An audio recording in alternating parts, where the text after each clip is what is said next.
Hello मेरे प्यारे students, welcome to my YouTube channel brain wave centre. ये lecture very most important होने वाला है आप सभी के लिए। जो भी student BSc fourth semester mathematics के वीडियो की तलाश कर रहे हैं कि ये 1 या 2 दिन एग्ज़ाम के पहले मुझे एक ऐसा वीडियो मिल जाए जिससे कि मेरे एग्ज़ाम में बैक ना लगे, तो वो उनके लिए ये वीडियो है। ये पूरा अंत तक देखिएगा। इसमें टोटल आपके 10 क्वेश्चंस बताए गए हैं जो कि ये सेक्शन ए को कम्प्लीटली कवर करता है।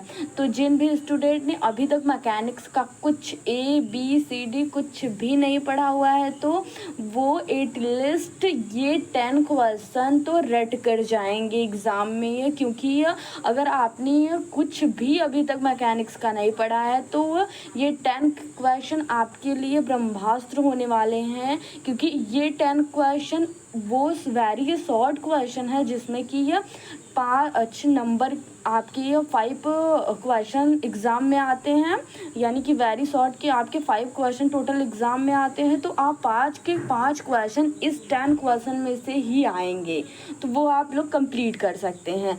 ये जो स्टूडेंट पढ़े हैं उनके लिए भी है, जो नहीं पढ़े हैं उनके लिए भी है, क्योंकि ये पूरी जो 10 क्वेश्चन है वो कैसा है, वो सेलेक्टेड क्वेश्चन है जो कि ये रिपीट होते हैं वेरी शॉर्ट में। तो चलिए हम देखते हैं सबसे पहले कि ये हमारा जो top 10 repeated very short questions mechanics के, वो सबसे पहला क्वेश्चन क्या है। एग्जामिनर्स स्टूडेंट्स इसी में से क्वेश्चन को उठाता है। तो सबसे पहला क्वेश्चन देखिएगा क्या है आपका। तो सबसे पहला डिफाइन द टर्मिनल वेलोसिटी है। अब देखिए ये जो टर्मिनल वेलोसिटी है ये चैप्टर किसका है, रेजिस्टेंस मोशन जो था चैप्टर उसी का है। तो वहाँ पर सबसे पहला क्वेश्चन ही गिवन करता है कि टर्मिनल वेलोसिटी को क्या करिए, डिफाइन करिए।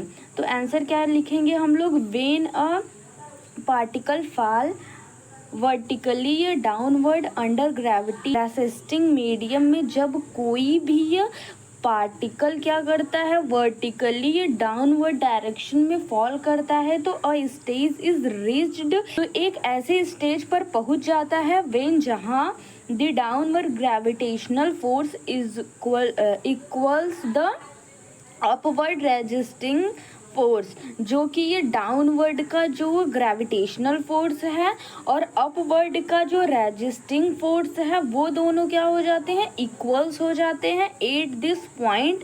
इसी पॉइंट पर the acceleration becomes zero and the particle, और एक्सेलरेशन क्या हो जाता है, ज़ीरो हो जाता है and the particle moves with a maximum constant, और वो जो पार्टिकल होता है वो क्या करता है, मूव करता है एक मैक्सिमम कांस्टेंट के साथ, वेलोसिटी के साथ में। उसी को हम लोग क्या कहते हैं, जो जिस मैक्सिमम कांस्टेंट वेलोसिटी के साथ में यह पार्टिकल मूव कर रहा होता है उसी को हम लोग टर्मिनल वेलोसिटी ये कहते हैं।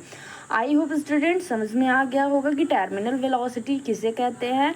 जब ग्रेविटेशनल फोर्स और जब पार्टिकल का ग्रेविटेशनल फोर्स और रेजिस्टिंग फोर्स दोनों इक्वल हो जाते हैं तो वो जो पार्टिकल होता है वो एक कांस्टेंट वेलोसिटी के साथ में मूव करने लगता है, तो उसे ही हम क्या कहते हैं, टर्मिनल वेलोसिटी है। यही सिंपल सी डेफिनेशन थी। आई होप आप लोगों को क्लियर हो गई होगी। ये सेकेंड डेफिनेशन देखिए, नहीं थोड़ा सा इसमें और है। देखिए फॉर्मूला क्या होता है, v is equal to velocity, ये v से डिनोट करते हैं। अंडर रूट में ये g अपॉन k होता है, वेयर जहाँ पर g is the resistance constant है, ओके, और g आपका ग्रेविटेशनल है। ये आई होप क्लियर हो गया होगा। ये आपका फर्स्ट क्वेश्चन कंप्लीट होता है। अब सेकेंड क्वेश्चन देखते हैं। तो देखिएगा स्टूडेंट, सेकंड क्वेश्चन जो हमारा है वो क्या कह रहा है आपका, right the formulas for radical and transverse acceleration, यानी कि रेडिकल और ट्रांसवर्स एक्सेलरेशन के क्या लिखने हैं आप लोगों को, फॉर्मूला लिखना हुआ है। एक क्लास हम लोगों ने और पढ़ी हुई है, वो क्लास आपका मैकेनिक्स का 1 शॉर्ट है, उसमें पूरी मैकेनिक्स आपको ख़त्म की गई है। 2 वीडियोस उसके लाए गए हैं, part A and part B. आप लोग अगर नहीं देखे हैं तो उसको जाकर देख लीजिएगा अगर अभी तक आपके पास टाइम है। अगर आप सोच रहे हैं कि मैं पढ़ सकता हूँ अभी कुछ मैकेनिक्स में तो उस वीडियो को ज़रूर देखिएगा। एक या दोनों मिलाकर 2 घंटे की वीडियो होगी, 1 घंटे की एक है और एक 40 या 45 मिनट की वीडियो है। तो वहाँ से कंप्लीट कर लीजिएगा।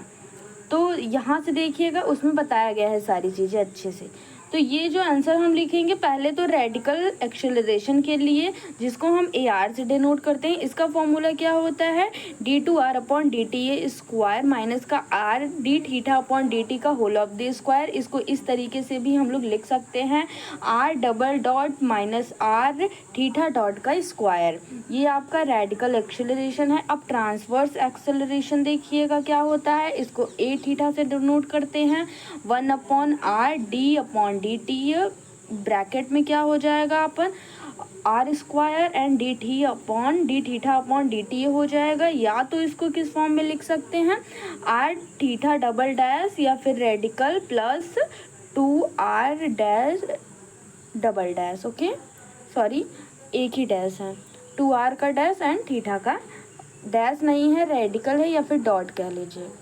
तो ये भी क्वेश्चन आपका कंप्लीट होता है। अगले क्वेश्चन पे हम लोग चलते हैं। ये दिखाएगा स्टूडेंट्स स्टेट, ये जो थर्ड क्वेश्चन है आपका, ये क्या कह रहा है कि ये state the principle of a virtual work. ये अभी की उस वीडियो में हम लोगों ने कंप्लीट किया हुआ है, वर्चुअल वर्क नहीं, सेकंड जो वीडियो है आपका ना मैकेनिक्स का 1 शॉट, उसमें किया गया है। तो आंसर क्या लिखेंगे, ये if a system of a coplanar forces acting on a rigid body keeps it in a state of equilibrium।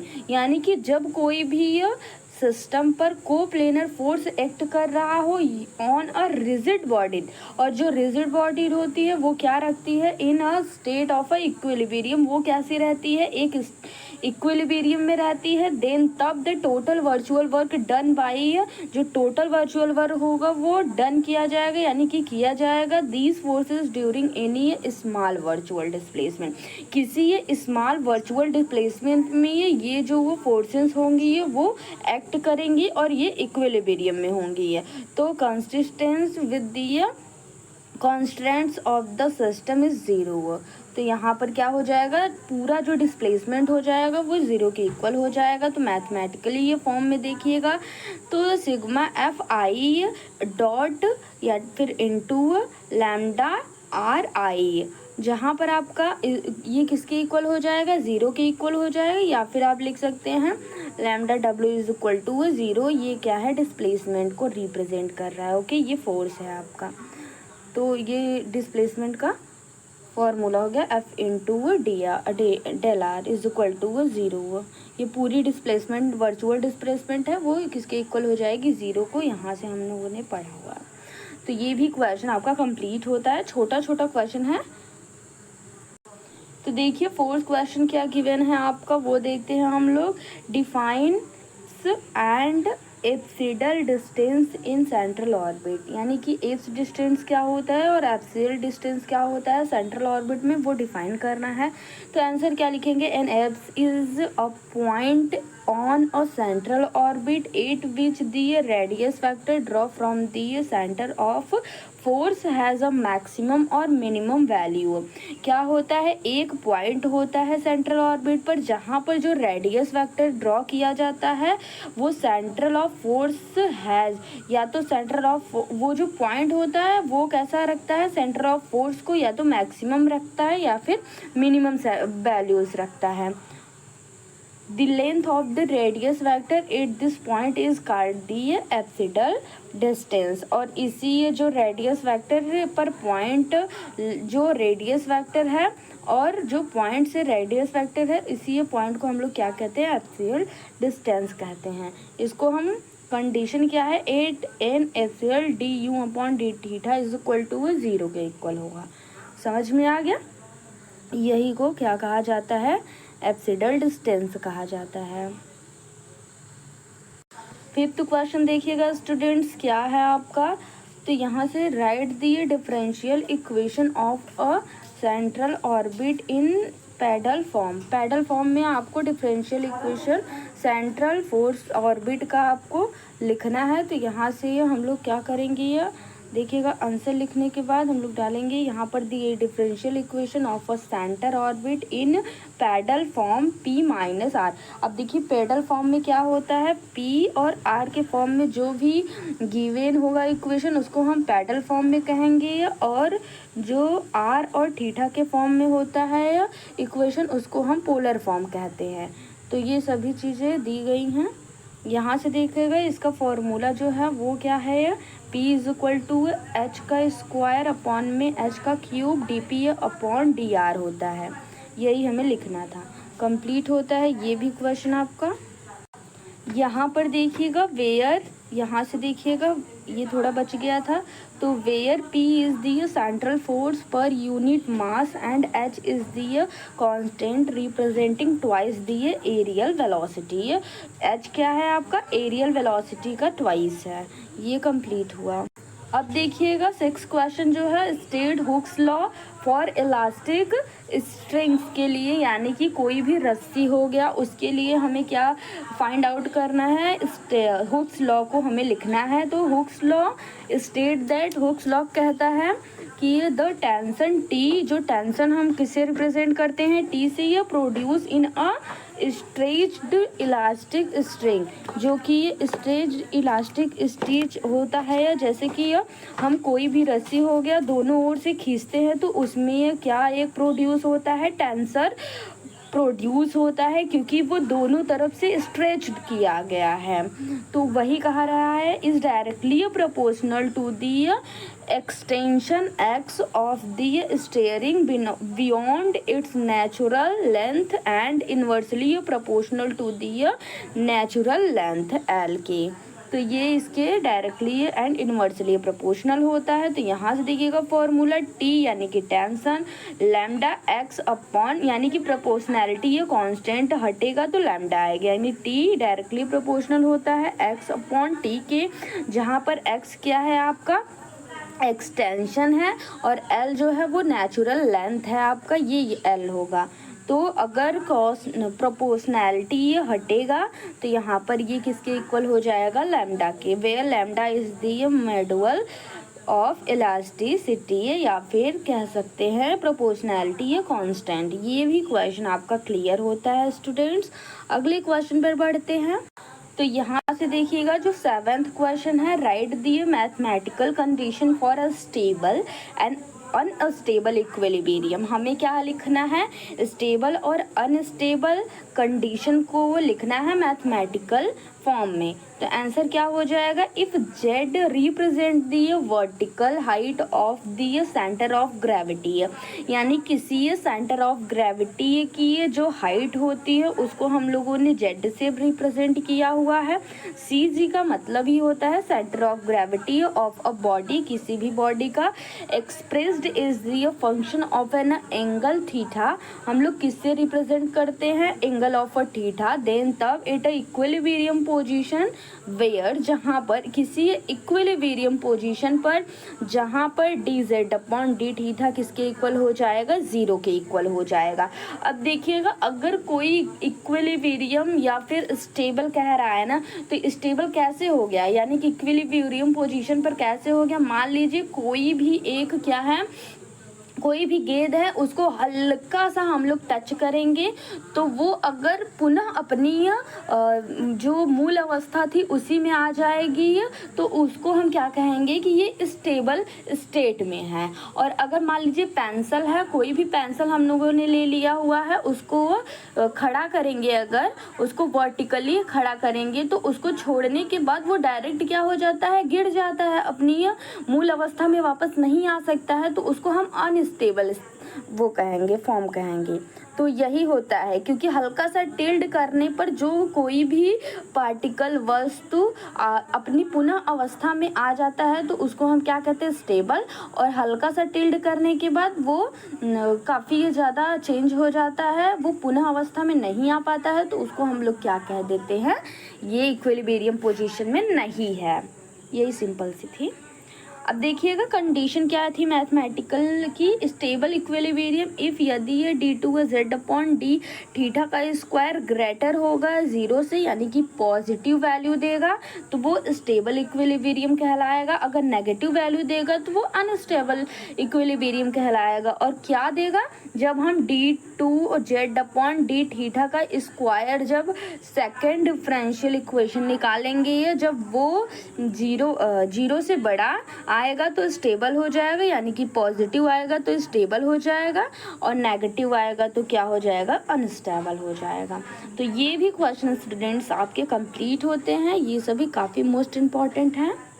ये देखिएगा जो 8th क्वेश्चन है आपका वो क्या है, ये define null lines and null planes. ये वन शॉर्ट वीडियो में बताया गया है, यहाँ पर फिर रिपीट कर रही हूँ। और straight line in a space is a called a null line, यानी कि कोई भी एक स्ट्रेट लाइन किसी भी स्पेस में हो तो उसको हम क्या कहते हैं, नल लाइन कहते हैं। Of for a given system of forces, जो कि ये गिवन सिस्टम ऑफ फोर्सेस होता है उसके लिए। If the total moment of system of forces about this line is 0, यदि ये जो टोटल मोमेंट होगा इस सिस्टम के अलोंग वो कैसा होगा, 0 हो जाएगा, तो the plane containing all the null lines passing through a given point, तो जो सभी ये नल लाइंस होंगी वो एक गिवन पॉइंट से पास आउट करेंगी, या the plane containing all the null passing through a given point called the null point is called the null plane, उसे ही हम क्या कहेंगे, ये नल प्लेन कहेंगे। यानी कि ये जो पॉइंट होगा वो कैसा पॉइंट होगा, नल पॉइंट होगा, उसी से नल प्लेन क्या होगी, पासिंग आउट करेंगे, तो उसे ही हम क्या कहेंगे, उस लाइन को हम लोग ही नल प्लेन कहेंगे। कोई भी प्लेन पास आउट होगी है जब नल पॉइंट से, तो उसे ही हम क्या कहेंगे, नल प्लेन कहेंगे। ये क्लियर हुआ, ये कंप्लीट होता है आपका। अब 9th हम तो देखिएगा स्टूडेंट, 9th नंबर जो क्वेश्चन है आपका, return the components of a radical and transversal velocity है। अभी आप लोगों ने रेडिकल एंड ट्रांसवर्सल एक्सेलरेशन के लिए कंडीशन या कंपोनेंट्स लिखे थे, अब किसके लिए लिखना है, वेलोसिटी के लिए। तो सबसे पहला देखिए, रेडिकल वेलोसिटी को हम लोग वी से डिनोट करते हैं, और इसका जो फॉर्मूला या फिर कंपोनेंट्स होता है वो dr अपॉन dt होता है, और dr रेडिकल कह सकते हैं, या फिर r dot velocity along the radius factor, ये हो सकता है। अब देखिएगा ट्रांसवर्स वेलोसिटी ये क्या होता है, इसको हम वी थीटा से रिप्रेजेंट करते हैं, R dot D theta upon D T, और या फिर इसको किस तरीके से लिखा जा सकता है, आर थीटा डॉट के। तो वेलोसिटी देखिए, velocity perpendicular to the radius vector, यहाँ पर जो वेलोसिटी होगी वो अलोंग होगी रेडियस वेक्टर के, यहाँ पर जो होगी वो परपेंडिकुलर होगी। ये दोनों बातें ध्यान में रखिएगा, ये इम्पॉर्टेंट पॉइंट्स हैं, क्योंकि डायरेक्ट क्वेश्चन में आपसे ऐसे भी गिवन कर सकता है कि ये कोई भी वेलोसिटी है जो गिवन है किसके अलोंग दी रेडियस, तो आपको वहाँ पर ये चीज़ें dr अपॉन dt की वैल्यू दी रहेंगी, इसको आपको समझना है कि हाँ ये किसकी वैल्यू दी गई। अगर ये लिखा रहेगा मतलब dr अपॉन dt की वैल्यू दी गई हैं, और अगर परपेंडिकुलर लिखा रहेगा इसका मतलब है कि r into D theta upon dt की वैल्यू दी गई हैं। ये कंप्लीट होता है। अगला लास्ट वाला हम लोग देख लेते हैं। यहाँ से देखिए जो 10th नंबर क्वेश्चन है स्टूडेंट्स, वो right the formula for velocity of a particle at any point in a central orbit, यानी कि किसी सेंट्रल ऑर्बिट पर कोई भी पॉइंट है पार्टिकल का, उसका हमें वेलोसिटी का फॉर्मूला लिखना है।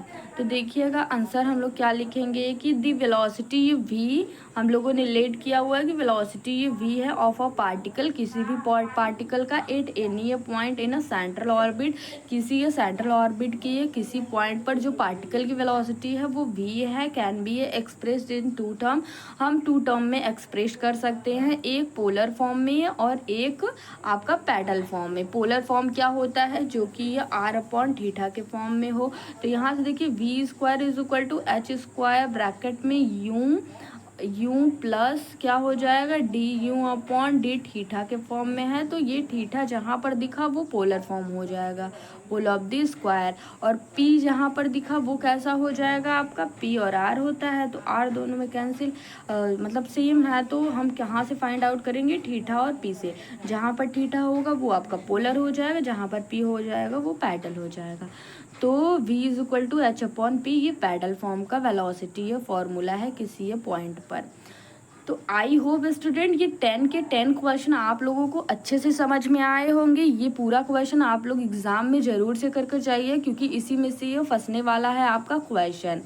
तो आई होप आप सभी को अच्छे से समझ में आया होगा। अगर समझ में आया है तो चैनल को सब्सक्राइब करते हुए दोस्तों में अपने ज़रूर से शेयर कीजिएगा। अगर कॉलेज ग्रुप है तो उसमें भी शेयर कर दीजिएगा, ताकि ये हमारी जो फैमिली मेम्बर है वो बड़ी हो सके। अब देखिए हमारा चैनल अभी न्यू है, स्टार्ट हुआ है, तो आप लोग सपोर्ट करेंगे तभी हम ऊंचे लेवल पर बढ़ पाएंगे ना। आप लोगों की सपोर्ट के कारण, आप लोगों की मदद मुझे चाहिए। ओके, तो आप लोग हमारी मदद करिए, हम आपकी मदद कर रहे हैं। तो एक लाइक और एक सब्सक्राइब, एक शेयर तो बनता है स्टूडेंट्स। सो अगर आपको पसंद आई हो तो ज़रूर से कीजिएगा, वरना आपका मन